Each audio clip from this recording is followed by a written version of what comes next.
દ્વારકાધીશ, જય Shri Krishna. Hello friends, કેમ છો બધા? મજામાં ને? તો આજે મારા સેકન્ડ બ્લોગમાં તમારા સૌનું હાર્દિક સ્વાગત છે. તો જે મારી ચેનલમાં નવા વ્યુઅર્સ છે તેને કહેવા માગું છું કે મારી ચેનલને સબસ્ક્રાઈબ કરે, કોમેન્ટ કરી અને આગળ ફોરવર્ડ કરે.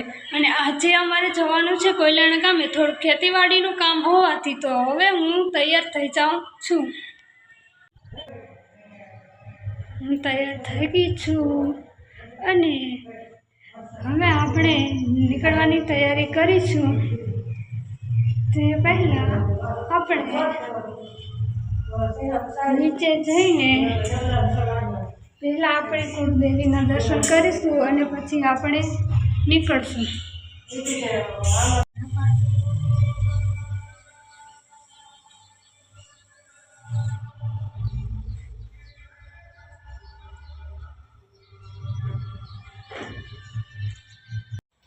અને આ મારા હસબન્ડ છે પરેશ આહિર.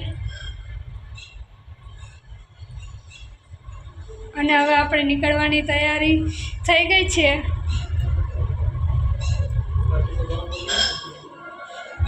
અને આજે આપણે કોયલાણા જવા માટે ડિલક્સ લઈને જવાનું છે, કારણ કે ચોમાસાના કારણે ત્યાં બુલેટ ના ચાલે તે માટે.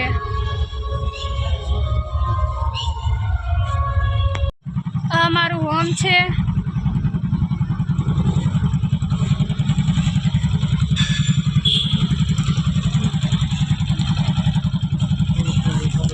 દેખાય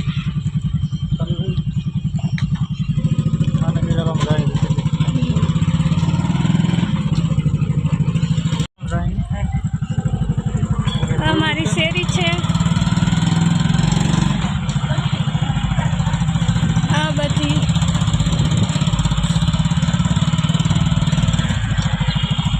આ રોડ છે નીલકંઠ મહાદેવ મંદિર વાળો.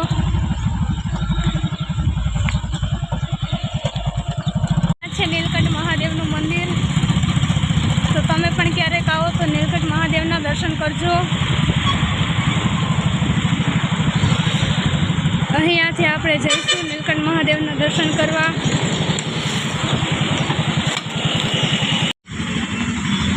અને ફાઇનલી હવે આપણે નીલકંઠ મહાદેવના મંદિરે પહોંચી ગયા છીએ.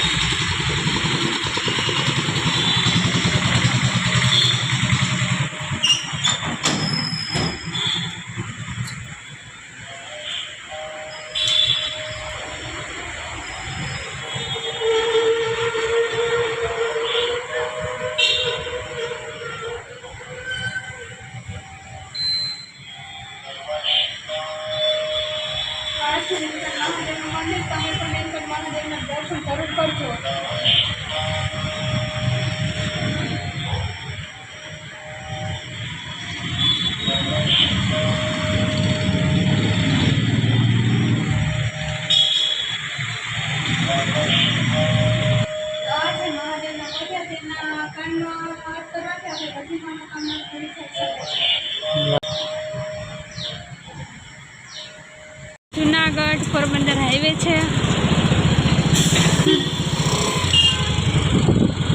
અત્યારે ટ્રાફિક બહુ છે.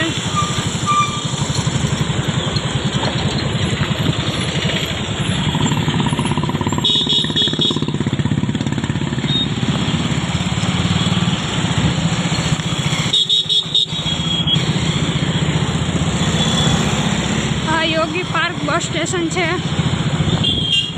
અહીંયાથી અંદાજિત કોયલાણા 45 કિલોમીટર જેટલું થતું હશે. અને હવે આપણે કલાકથી 1.5 કલાકની અંદર ઘરે પહોંચી જઈશું.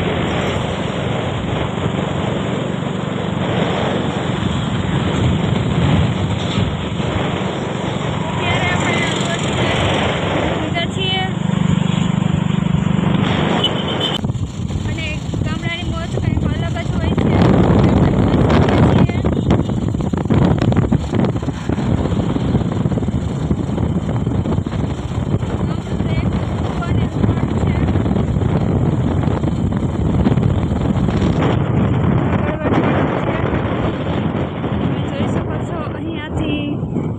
માણાવદર 7 કિલોમીટર થાય છે.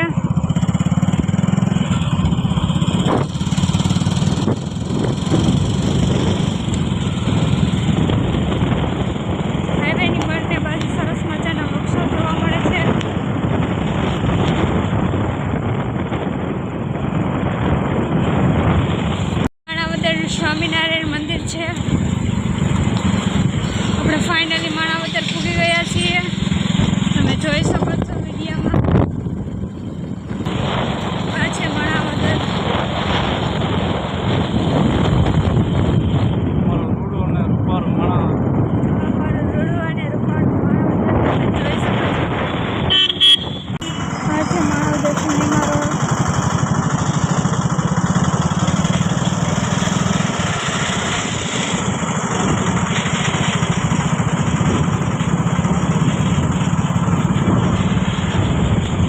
આ જૂનો ને જાણીતો છે અમારો મીતડી દરવાજો.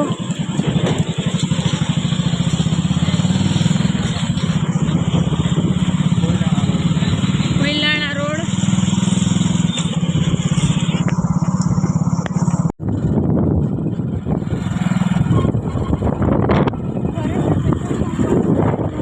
લાગે છે કે ગાડીને ભૂખ લાગી છે.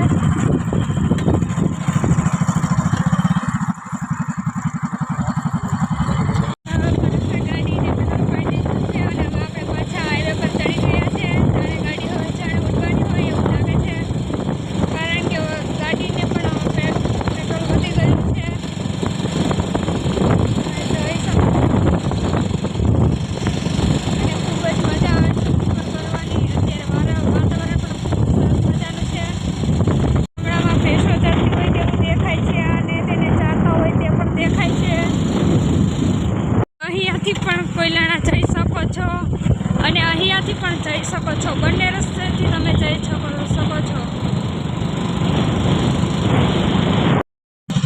આ રોડ છે બાલાગામ આંબલિયા બામણાસા મોઢડા જાય છે. કોયલાણામાં પહોંચતા જ નંદી મહારાજના દર્શન થયા અને ફાઇનલી હવે આપણે કોયલાણા પહોંચી ગયા છીએ.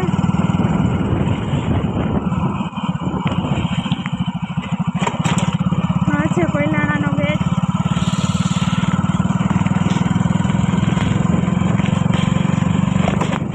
ત્યાં આપણે એન્ટર થઈ ગયા છે.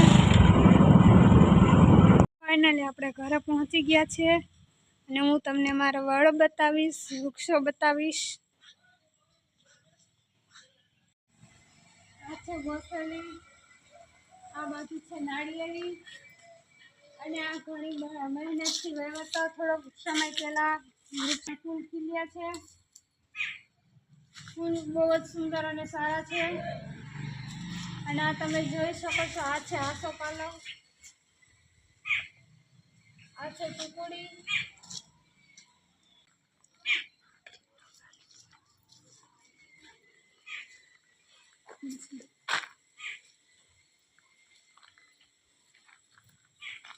આ છે તુલસીમાં, આ છે નાળિયેરી અને સાથે સાથે ઝીણા ઝીણા વરસાદ પણ આવે છે.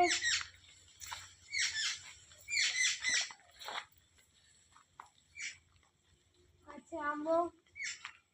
આંબો દેખાવમાં નાનો છે પણ કેરી બહુ મસ્ત આવે છે આમાં.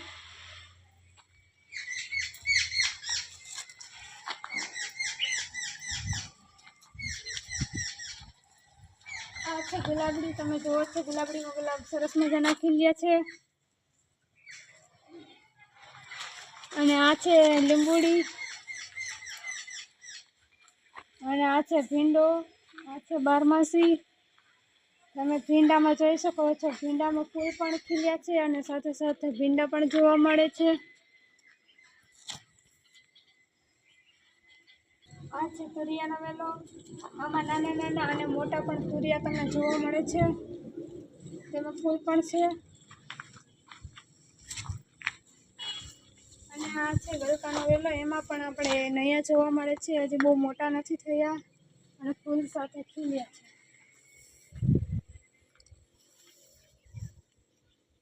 ઝીણો ઝીણો વરસાદ આવી રહ્યો છે અને હવે આપણે અહીં આ વ્લોગને અહીં જ પૂર્ણ કરીએ છીએ અને પાછા ફરી બીજા બ્લોગમાં મળીશું. અને મારી ચેનલને સબસ્ક્રાઈબ કરવાનું ભૂલતા નહીં તમે.